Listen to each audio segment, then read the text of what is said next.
Time for FLA Law, brought to you by the personal injury attorneys of Perenich, Caulfield, Avril, and Noyes. This hour will be informative, along with taking your questions and comments. Now, here are your hosts for today's show. Good evening. Welcome to FLA Law on the radio. This is Matthew Noyes, and I'm one of the attorneys at Perenich, Caulfield, Avril, and Noyes, and we're the oldest personal injury law firm in Tampa Bay, and we are proud sponsors of FLA Law on the radio. We are here every Tuesday from 5 until 6, and we are here to answer questions regarding the law. We are a personal injury firm, so I'm here to answer questions regarding car accidents, slip and falls, workers' compensation, or Social Security disability, or other areas. But I'm not here alone. I am blessed to have my friend and my colleague, Tony Demonakis, here as well to answer your questions. So, Tony, why don't you introduce yourself to our listeners and tell them what kind of areas of law you do? Good afternoon, Matt. Thank you very much for inviting me. I'm glad you're here. Pleased to be here. Again, my name's Tony Demonakis. My firm is Peacock, Gaffney, and Demonakis. We're on Sunset Point Road in Clearwater. We do business, real estate, estate planning, probate, and trust work. You do a whole bunch of a lot of things that we don't do, and that's why you and I work together so well together, because I'm able to send people that are looking for a well-trusted attorney. I'm able to send them over to you guys, and we just are able to share our knowledge. The most important way to get an attorney referral is by somebody who knows somebody. And so we've been blessed to know you guys for, decades, I would think, right? Yeah, I mean, the Peacock firm and your firm are probably some of the two oldest firms in the Tampa Bay area, certainly in Clearwater. And we're so close, too. So that's wonderful. Yeah, so if you have questions regarding probate law, estate planning, asset protection, give us a call. Again, the number is 727-441-3000. And I already warned Tony that if you have a question regarding the law that doesn't have to do with personal injury or doesn't have to do with Tony's areas of law, I'm still going to lateral that question over to Tony so he can answer that question. So he probably paid more attention in law school than I did, so that'd probably be better. But Tony, why don't you you were talking about your firm. And it's been around for a long time. Mr. Peacock started it a long time. He's since passed, right? Yeah. When did he start it? So our firm's been around for close to over 40 years, wow. 45 years. Yeah. The late Ray Peacock started it. He was born and raised in Clearwater. Great. I joined Peacock and Gaffney in 2006, and we lost Ray in 2007. And then Pat and I continued the firm as Peacock, Gaffney, and Demonakis. And Mr. Gaffney, he does family law too, right? Patrick's board certified in family law. Okay. And that's all exclusive. What he does, he does it very well. I've been practicing since 1993, born and raised in New York, Long Island, and moved to Florida in 97. You're a Rays fan instead of a Yankees fan now, right? We start with the Mets. Okay. In the blood. Matt over there would love to hear that, yes. So he loves to hear that it's a Mets fan in here. And then we go to the Rays. And if we love the Rays, but if the Mets played the Rays, I got to tell you, it's still the Mets. Oh, my goodness. I'm surrounded. Oh, my God, I got a body double on the other side of the glass. I say the same thing. Yes. When the Mets were in town, Matt on the other side of the glass had his Mets jersey on and everything. Yeah, it happened when we played him in New York earlier this year. I had to give him a little bit of smack for that. Cool. Well, I got to give you smack, too. You're a Cubs fan. I am a Cubs fan, but the Cubs and the Rays, they don't play too often, so I can cheer for the Rays often. Not necessarily, because now everybody plays everybody every year, so you got to play them. Oh, I know. The Cubs will be there, but the Cubs will be down in Tropicana next year. So will the Mets. Yeah. But you also have children, right? So I'm blessed to have a lovely wife and 4 children, and we live in Pinellas County. Perfect. When I started my practice, I started for a firm in New York doing real estate and business matters, contracts.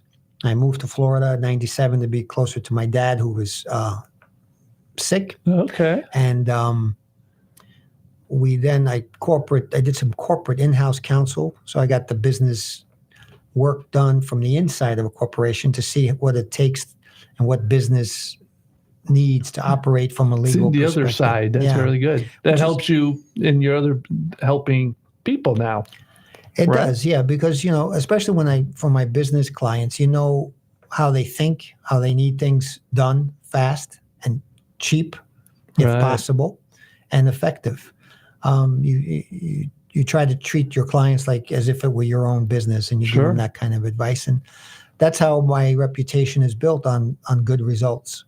And if I can't get good results, I'll let people know, maybe you're barking up the wrong tree or you have the wrong idea here. Right. Oftentimes you get a call from a client that wants justice, or, it's the principal, and you got to talk them through it. Right. If justice is available, we'll get it. Right. But if justice comes at too high of a price, you have to weigh that, and the client has to make the right decision for them. Right. And we have that in our personal injury field as well. I mean, we have too many times, and anybody who often listens to this radio show knows that we are always harping on the need for uninsured motorist coverage, because too many times people come to us that are injured because of a car accident, and the at-fault driver didn't have any liability insurance. So yes, you can make a claim against that person, and you can file a lawsuit against that person and spend $10,000 to get a piece of paper to say that you're entitled to X amount of dollars. That's justice, but you may never see any of that money. So you end up losing because you had to pay to get a piece of paper saying you're entitled to more. And so that's kind of the thing you were talking about. You have to guide the client in the right direction that's best for their situation. Well, it's one of the things I respect about your firm, and the integrity. If you guys don't recover in most PI cases, you won't get paid. Correct. So when you take a case, you believe in it and you work hard. Right. And that I try to apply the same philosophy to my business matters, real estate. If I'm not going to get a good result, I'm not just going to take your money. Yeah. Because you'll end up with a bad result and an unhappy client. Right. And then they'll talk about it, and that doesn't help anyone. No, it doesn't help anybody at all. Well, great. If you have questions, the phone lines are open. It's 441-3000. Tony's here to talk about probate, estate planning, asset protection. And of course, I am here to talk about personal injury, workers' compensation, Social Security, disability. The telephone number is 727-441-3000. And I get in trouble for not reminding people that we are also live on the firm's Facebook page at Perenich, Caulfield, Avril, and Noyes Injury Lawyers. So if you don't want to call in with the question, you can just go to our Facebook page and type in your question, and we'll be able to address that as well. And you may not be able to answer it now on the air, but you also have the firm's YouTube channel as well. We do, and we are live on YouTube as well, so you can watch us. And we have a phone call. We got Consuelo from Safety Harbors on the line. Hi, Consuelo. Thank you for listening, and thank you for calling. How can we help you? Yes, I was wondering how I can avoid any monies I have in the bank from being stuck into probate. I think that's a very good question. We see that a lot. People say, hey, I don't have a lot of assets, but I do have some money in the bank.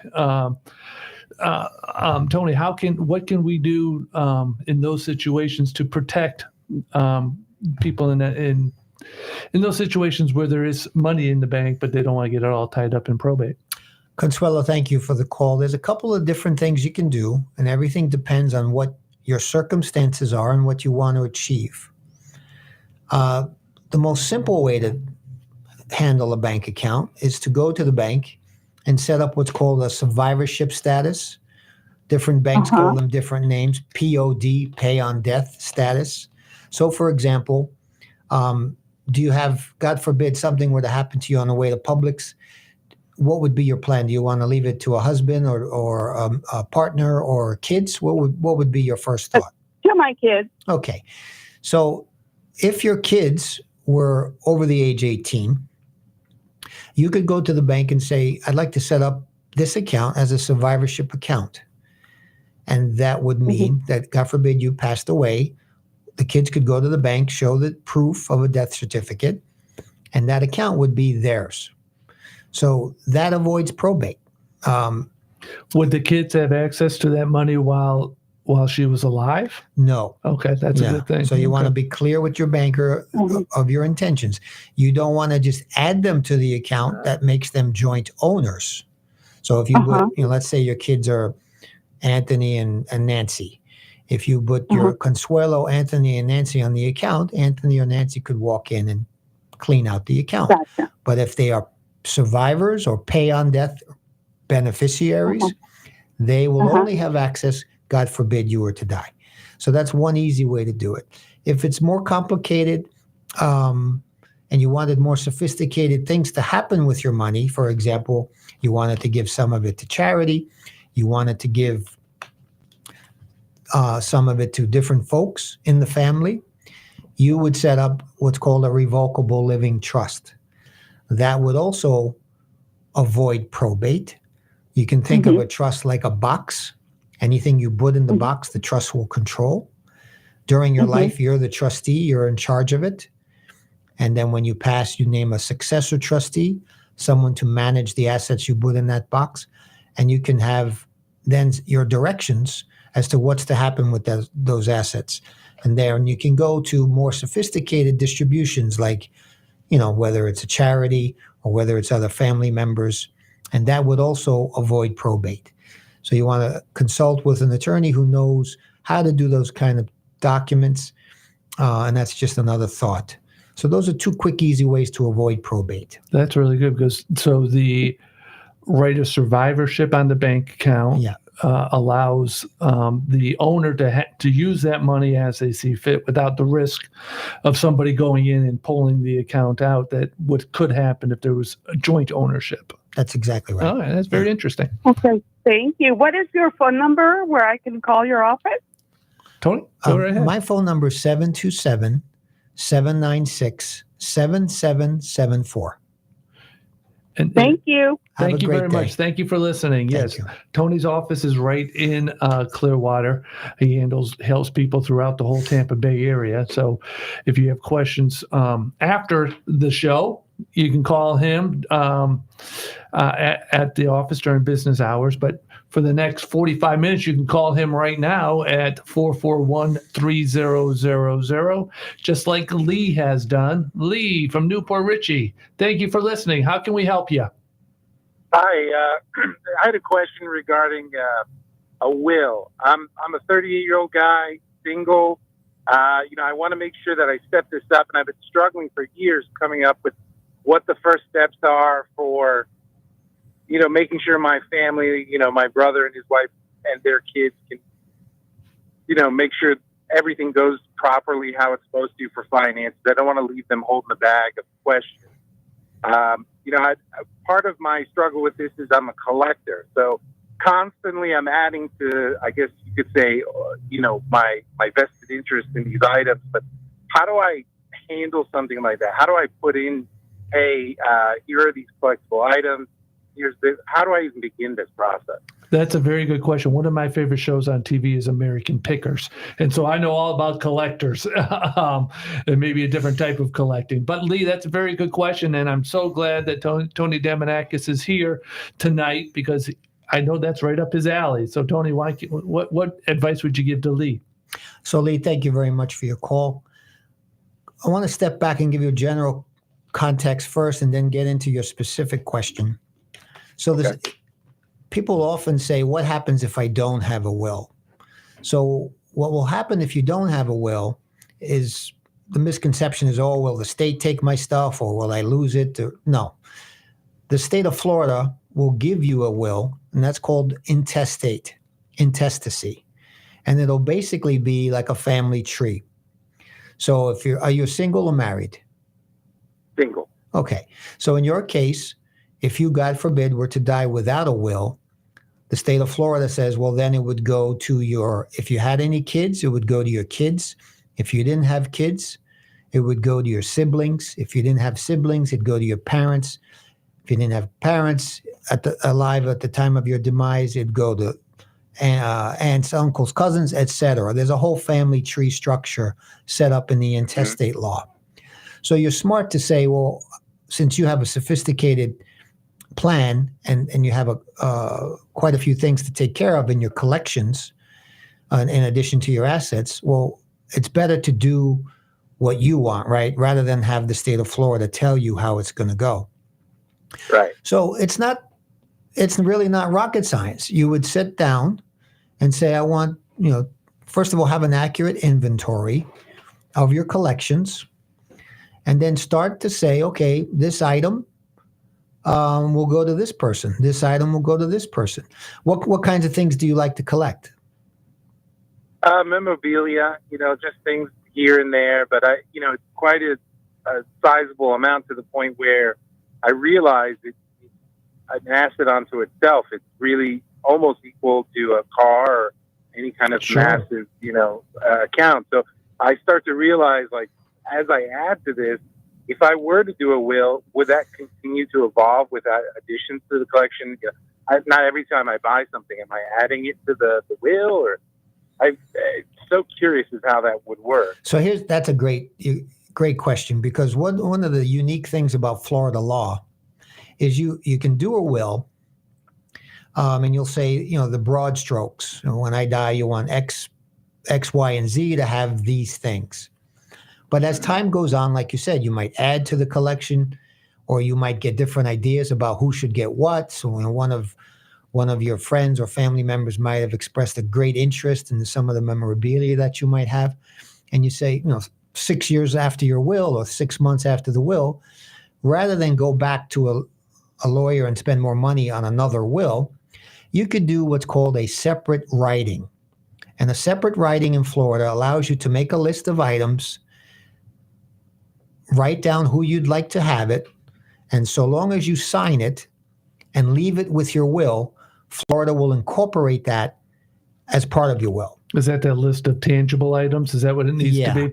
So if it's a super valuable item, we don't recommend that you handle it with a separate writing. You probably want to handle it specifically in a more formal way in the will. But if it were like a bunch of smaller items, I could probably say keep it on a list, an Excel or something to keep with the will that I could turn over. That's exactly right. And then you have to sign it, though. The key to remember is you don't leave it on your computer. It's got to be printed. You got to sign it. You can revise it, throw out the old one and bring in the new one, but it's got to be signed.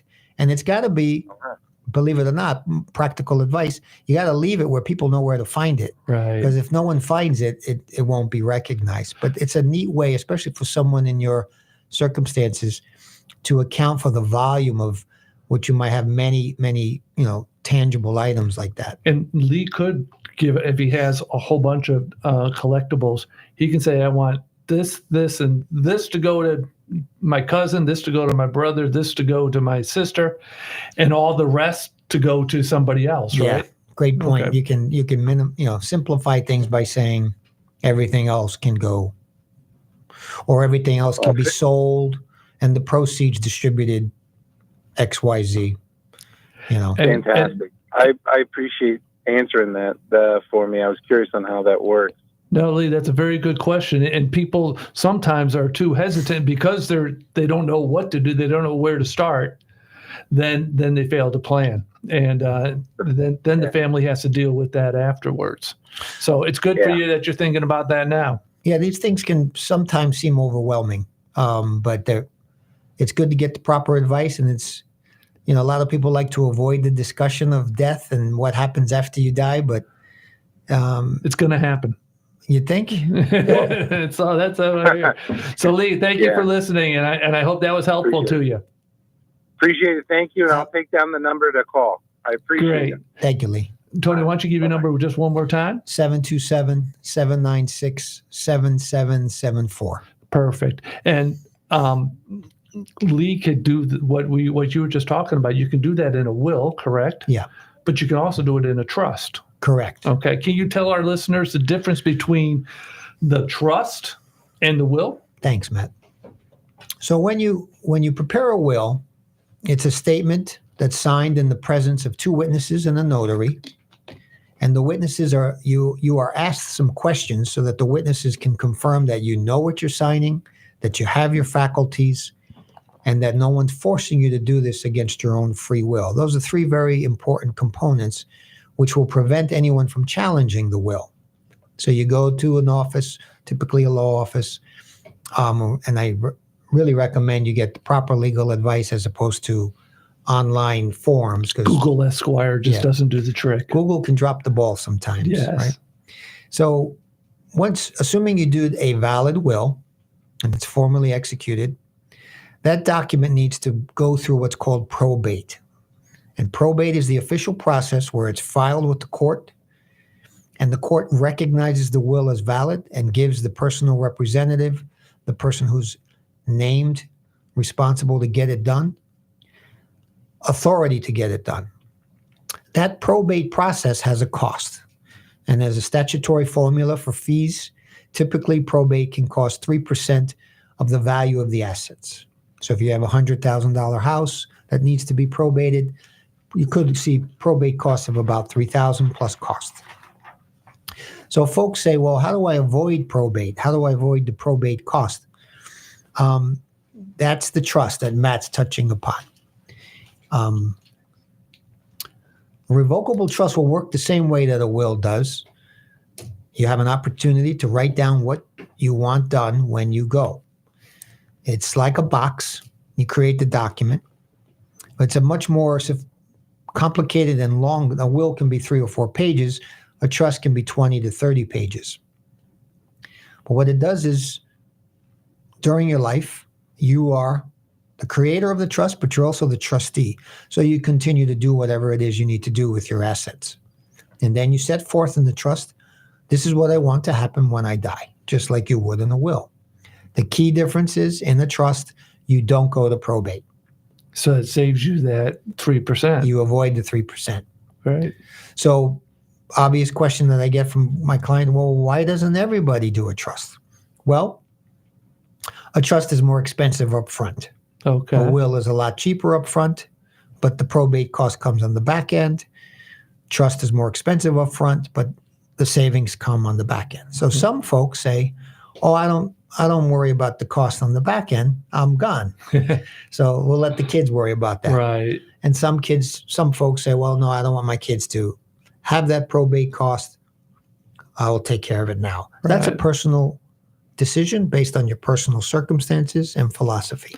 And also, the will is filed with the court, correctly? And so that's a public document. Right. So a will can and must be filed with the court within 10 days of learning of the death, and it is public. So if what about a trust? Trust is private. Yeah. So that's another benefit of having a trust, I would think. If privacy is a concern, then it's definitely a huge difference. Yeah. Yeah. That's very helpful. There's a couple other added benefits to a trust. What are they? So let's say you lose your capacity. Stroke, Alzheimer's, whatever the case might be, where you're no longer able to handle your own affairs. The trust allows, if 2 physicians certify that you're no longer capable of handling your affairs, for your successor trustee to step in. Oh, wow. So, for example, if you name one of your kids or your husband or wife or a trusted friend, successor trustee when you would die, they would also have the ability to step in upon your incapacity. And they could get in there and pay the mortgage, pay the taxes, pay the doctor's bills, and make sure you're okay. And a will doesn't do that, because a will doesn't come into effect until the day you're dead. Right. Okay. So if you're just out there with just a basic will and no one else has access to those assets, you may be in a situation where somebody in the family has to move for a guardianship so that they can get in there and handle things for you. Which is added cost and also lack of control if you're the asset owners, because you're incapacitated. That's right. And there's no assurance that you will end up being appointed guardian. You could have a third party, which has more fees. Okay. There's another really useful tool in connection with this discussion called a durable power of attorney. Okay. So this is I've heard about those. Yeah. Can you tell our listeners what a durable power of attorney? We see power of attorneys when you buy a car and such like that, but a durable power of attorney in the estate planning, probate matters is quite different. Correct? Right. So in the example I gave you, if someone suffers Alzheimer's or a stroke, you can name someone to be your agent in that case, and they would have the power and authority to do whatever it is you could do with a pen. They could do it in your name. Okay. So these things are so powerful. I actually make my clients sign a document saying, I told you so. Oh, okay. That whatever you only want to give this document to someone you trust. Otherwise, they can literally go down and clean out your bank account with this power of attorney. So most people realize that, and they do the right thing and give it to folks who they can trust. Right. You don't want to give it to someone you don't trust. Right. But the reason it's important is if that needs to be done, where you have a stroke or Alzheimer's, or you're in the hospital for an extended period of time, they can do whatever needs to be done on your behalf. Yeah, that makes great sense. Yeah. To protect yourself, you're planning for disability into the future, and only the trust allows it. The will doesn't plan for disability; it just has a plan for death. Right. Right. All right. Well, thank you, Tony. It's very helpful. It does look like we are about to take our first break. Again, this is Matthew Noyes. That's Tony Damanakis. We're here to answer questions that you have regarding the law. So while we're on break, if a question comes up, give us a call, 727-441-3000. We'll be right back right after this break.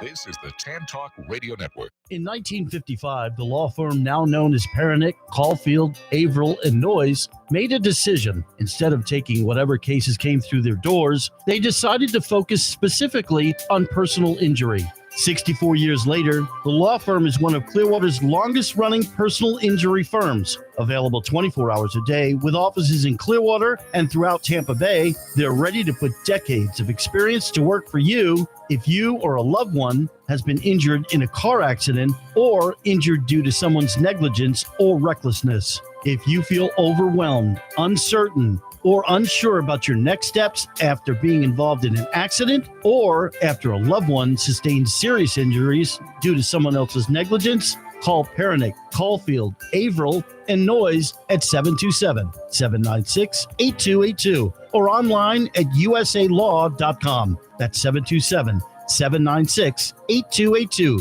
or online at usalaw.com. Non-attorney spokesman. This is the Tan Talk Radio Network.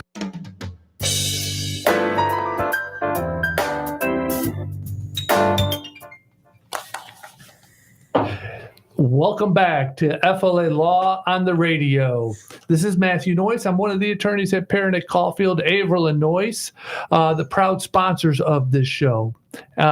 Those who have been in Pinellas County for a while or Tampa Bay for a while will know that our firm used to do an FLA Law on the TV quite some time ago, and it was a live call-in TV show. But as I got older, I think we had I have a better face for radio than I do for TV. So I think it's better that we are on the radio. And in fact, we couldn't even do it any longer because the TV's stations got rid of live shows.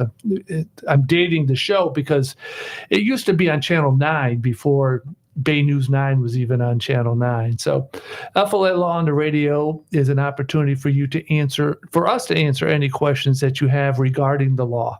Again, we do personal injury, workers' compensation, Social Security, disability, but we have guests who take their time out of their busy schedule to come and answer other questions in other areas of law. And tonight we have Tony Damanakis here to answer questions regarding probate, estate planning, wills and trusts, and any other issues that you may have. So give us a call while we still have about 25 more minutes. The number is 727-441-3000. And it does look like we have Max on the line. Max, thank you for listening. How can we help you? Good evening, Matt, Tony. I was curious, a question of what happens, say, the person who dies, they own a lot of debt. Can the people who the money is owed to, can they place like a lien on the will and basically have their say in what they can like recover before anyone who's set to inherit the money? That's a very good question, Max, because we hear that a lot when we may be a creditor against an estate. Let's say somebody causes a crash and we have a claim against that person and he passes away. So it does apply in personal injury matters as well. But Tony, what happens with the decedent who has debt or is bill collectors? Does the spouse have to pay all those bills, or what happens? Can you give us a process if you are a creditor trying to collect against somebody who's passed away? Thank you, Max. Yes, a creditor has an opportunity to make a claim in the probate court. And Florida law has a scale and a structure of priorities as to how the estate assets should go. So depending on the nature of the claim and the type of debt, there'll be a pecking order of the claimants and creditors that get to go first with regard to recovering. You may get to the point where the creditors have to divvy up whatever's left in proportionate amounts. But there is a structure for that, and yes, most claims can be filed, and then the probate court will sort through that with the estate. The personal representative has the responsibility to determine which claims are legitimate, which claims are not, and then they can negotiate with those claimants as to settle. Certainly, liens that pre-existed on real estate don't go away. For example, a mortgage is a mortgage, whether you're alive or dead. So those mortgages have their rights, and the personal representative has to guide the estate through that process. If it's required to sell the property, the mortgage will be paid. Other debts will have to prove that they're entitled to what they claim to be entitled to. And then personal reps can challenge them. You have a certain amount of time to file a claim. And then I was going to ask you that. Does the creditor have unlimited time to file a claim against somebody who passes away? So personal reps have a responsibility to notify the creditors. Once they're notified, there's a time limit for claimants to come out of the woodwork and file their claim. And there is a time period where after that would be barred. So those are all set forth in Florida law. But to answer your question in a short format, Max, yes, claimants do have the opportunity. The results of their claim vary depending on the circumstances. Max, does that answer your question?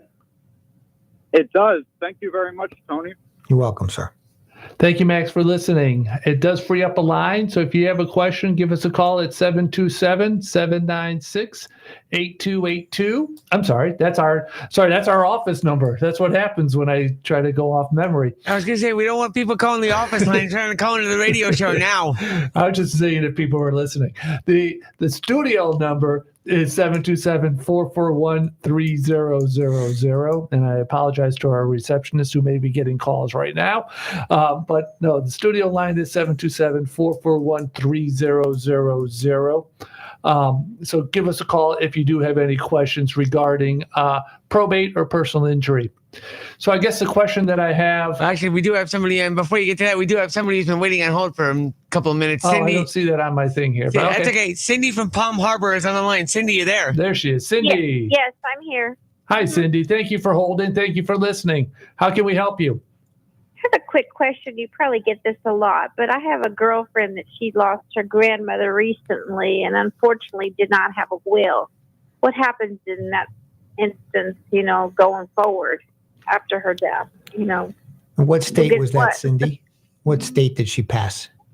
Florida. Okay. So Florida... That probably does happen a lot, especially our elderly population. So Florida has what's called the intestate laws, as do every state. And Florida determines in accordance with a family tree structure, where grandma's estate will go.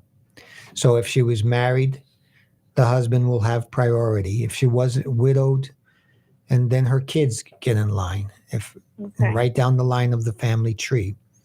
So if there's a will, of course, that'll say where things go. She can differentiate between what the state says, who gets what. If she didn't want, let's say, one of the grandchildren to get anything, the will could say, I don't want that grandchildren to get anything. But if there is no will, then that grandchild would still get something. Is that right? That's right. Family law. Right. Family structure under the law. Okay. So, and one other thing interesting connected to your question, anyone can file a petition to open a probate. Oh, okay. So let's say, you wanted to bring this to the forefront, and maybe this woman's family is either uninterested, but there's one family member that would benefit from such an estate and probate. Anyone can bring a petition to open a probate proceeding. They'd have to present the reasons why they qualified, and you have to be qualified under several respects in Florida law, but they can demonstrate that no one else is stepping up and this needs to be done, and the court might consider your petition. So that, I would advise Cindy, tell your friend that if she thinks that her grandmother left something and that she is in that family's tree, that the petition may be worth her while. Okay. All right. I really appreciate the information. Cindy, thank you for listening. Does that answer your question for you? Yeah. Yeah. Right. Yeah. Thank you for listening, and have a great night. Good night. It does free up a line, 727-441-3000. And Tony, that's what we hear a lot. And I think that's the general perception from the public, that if somebody dies without a will, the state gets it. And I think the state eventually gets it, but it has to go through all those different family members. I think there has to be, you'll correct me if I'm wrong, and I'm going to skip a few. Has to be no spouse, no kids, no grandkids, no cousins, no aunts, no uncles, no in-laws or anything like that. And then after all that, that's when the state finally gets it. Yeah, it really, it's an extensive family tree. Yeah. So it's very unusual for things to default to the state. Okay, that's very helpful. But the way to prevent that, and the way to have control over who you want to receive your assets when you pass away, is either a will or a living trust. That's the key. Yeah. Yeah. Well, that sounds good. Well, and I did talk about asset protection, how to protect your assets. And I think a living trust is a way to protect your asset as well. But are there other ways to protect your assets while you're living? There are many ways to protect your assets. One of the most common ways to do it would be to hold assets jointly with a husband and wife. Okay. So let's say I have an asset that's my wife and I go out and do something negligent and cause damages. I could be sued for my actions, and I have a judgment against me. But that asset is held jointly, and the law protects the joint husband and wife asset. So as long as it's jointly held, the creditor would not be able to get at it.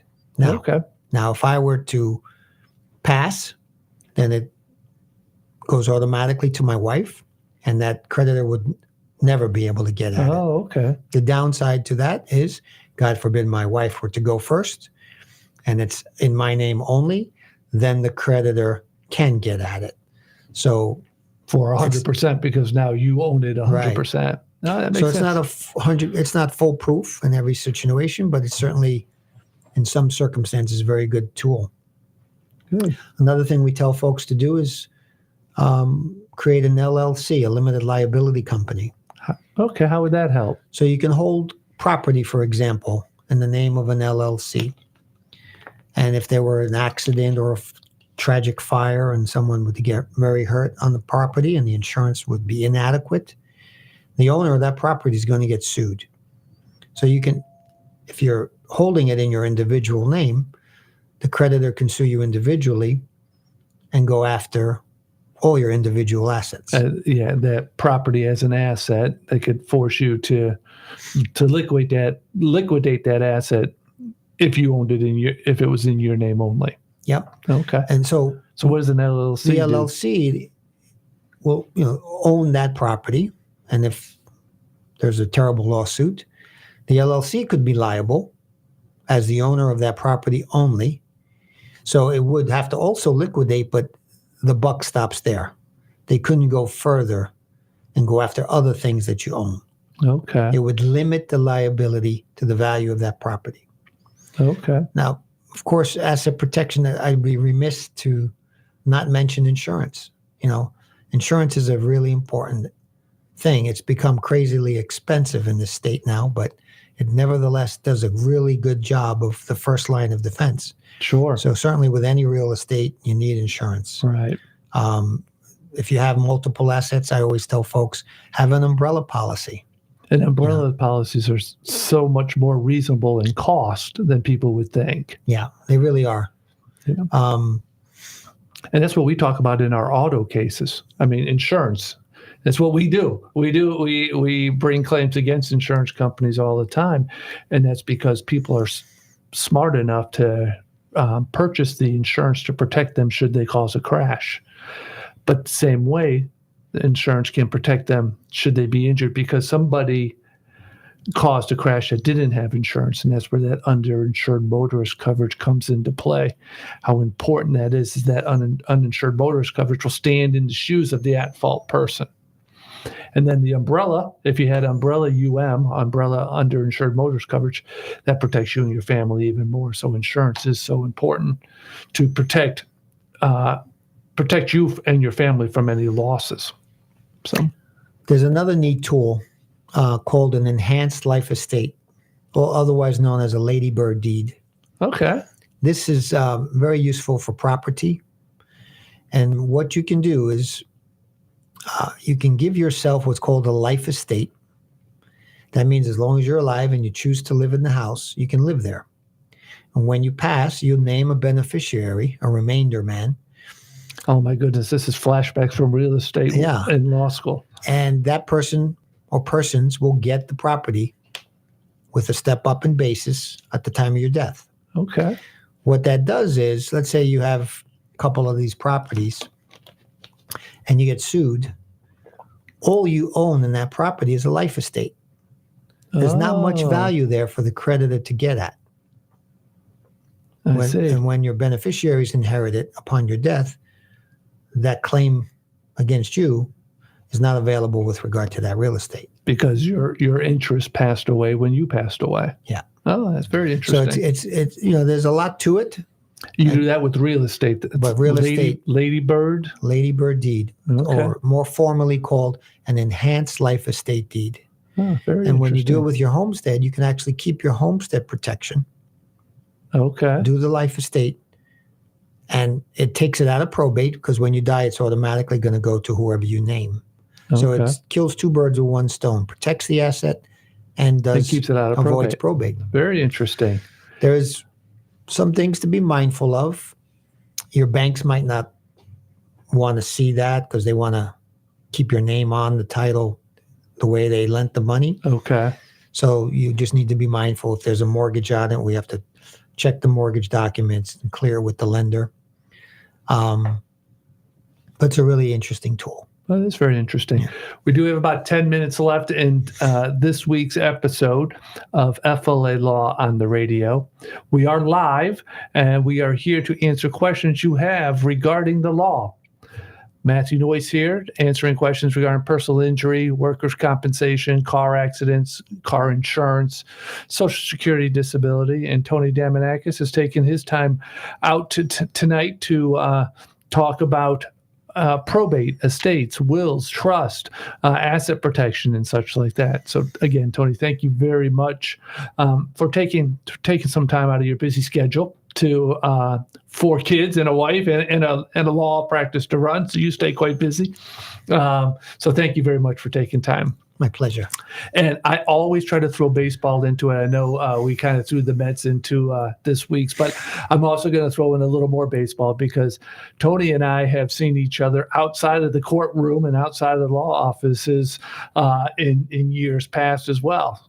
And Tony, can you tell our listeners where you and I would come into contact? It wasn't even in the same fence, I would kind of say. So my second son, Tasso, had a love for baseball, and Matt's son as well. Yes, my son Jacob loves baseball. So Jacob and Tasso would often meet on the field. Yeah, we Tasso's played Little a year League older. together. Yeah. So Jacob was a year younger, I believe. Yeah. And it would be a pleasure to see them.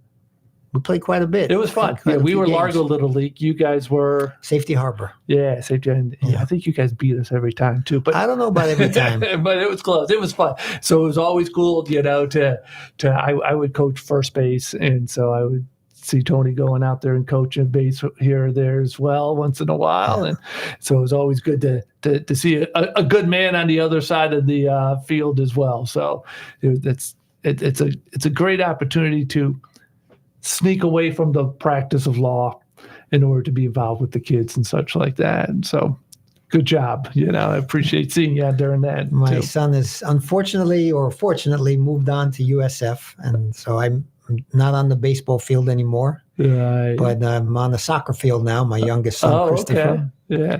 My son aged out of Little League. And so I was no longer in the dugout, which is a lot easier, quite honestly. He plays high school ball at Clearwater Central Catholic, and so it's a lot easier to be in the stands than it is to be in the dugout. So, but soccer, that's great. Yeah, he's an avid goalie. Oh, okay. Yeah, so he's enjoying that. Wow. So you two boys, how about the other two? My oldest is USF as well. He's studying finance and real estate. Good. And my youngest is 10 years old. Oh, wow. Or soon to be 10. Yeah. She's in the 4th grade. Boy as well? So you have 3 boys and a girl. Okay. The youngest is the girl. Oh, all right. That sounds really good. Yeah. As a fellow USFer, I'm glad to see that people are still going to USF. I was proud graduate of USF, even though they held their own on the football field a little bit last week. It could have been a lot worse. Yeah, very little bit. It could have been a lot worse, though. All right, Tony, we talked about probate. Can you tell our listeners about how long is the probate process? So I tell folks it could take anywhere. It depends on what kind of probate. There's an abbreviated probate available to folks where the assets might be less than $75,000, or the decedent has been dead for more than 2 years. Okay, that's called a summary administration. Oh, okay. I call it a shortcut. Okay, that could get done within 30 to 60 days. Wow. Okay. Yeah. Again, it has to be 75,000 or less, or if the decedent was gone for 2 years. But if it's not a summary, a typical probate can go anywhere from 6 to 12 months. Okay. You can get it done in less. I think it'd be longer, so it's good to hear 6 to 12 months. Sometimes it can be longer, especially in the context of a complicated estate, maybe tax returns that weren't filed, and you're working with different appraisers and accountants to get all that done. Could be longer if there's claims and litigation which arise from those claims. Definitely, I've seen estates go years, but the typical estate will not go that long. Okay. What if the beneficiaries are fighting? I mean, can they fight about what's in the will? Or so they most certainly can fight, and this is one of the important reasons why you want to make your estate plan clear to avoid that. Right. That's probably the most important reason. Let people know where you stand clearly, and so they can't argue because it won't be challengeable. But if there's litigation that arises, whether it's a will challenge or beneficiaries fighting each other, that could prolong probate as well. Okay. I wanted to touch upon, and you asked about the process. Yeah. So when you either a will or a trust, if it's you name a personal representative, or in the trust you name a trustee successor. Mm-hmm. Both of those functions have what's called a fiduciary responsibility. So they have a legal responsibility to do exactly what you wrote in the document. So let's say I have a trust, and I said, my assets should go to my 4 kids. And my trustee says, well, kid number 1 really needs it more than kids 2 and 3. So I'm going to give number 1 a little extra. Even though it's probably a good reason, right? You can't do that. Okay. And they have a fiduciary responsibility. Those are the buzzwords. And they can be held accountable in court and personally liable for not doing what the trust says or not doing what the personal rep says. So these things come with a great responsibility, but it gives our system confidence. You know, folks can know that when I make a plan, it means something and it'll happen.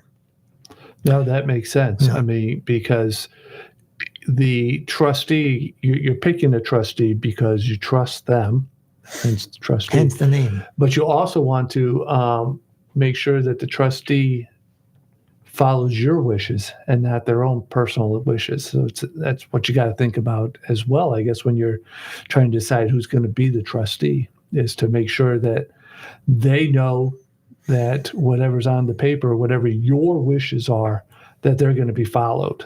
So that's very interesting on that end as well. Yeah, you get all kinds of interesting views after someone passes. Right. You know, family members come and say, well, I don't think we should do this. We should do that. I'm sorry. That's not what the document says. Right. You know, I don't want to be trustee, but I think my son should be trustee.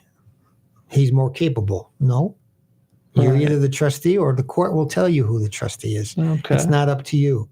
And I think, you know, that solid outcome gives people confidence that the system works. All right. And it really does. It is a good system. Yeah. You know, I mean, whether it's the probate system, even in our system, the civil system, it's the legal system. There are going to be flaws. There's going to be delays. There's going to be problems, but it's still the best system that we have in the world.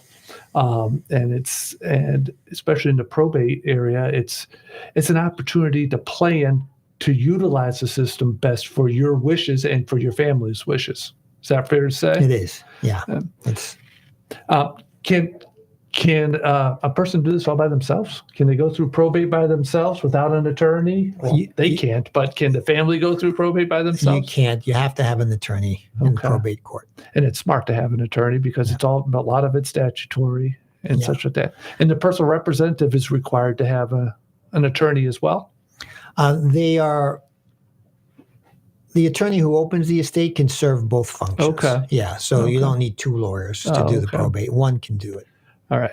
Yeah. And so if any of our listeners have any questions regarding probate or wills or trusts, the benefits and the differences between wills and trusts and which is best for them, can you give them their information again? Your name, your firm, your contact information, and all that. Thanks, Matt.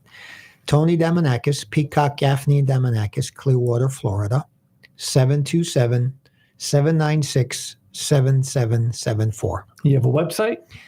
PeacockGaffney.com. All right. That sounds pretty good. And if didn't get all that information and you need it from us, you know, this is Matthew Noyes. Our law firm is Perenich, Caulfield, Avril, and Noyes. Our website is voiceoftheinjured.com or usalaw.com.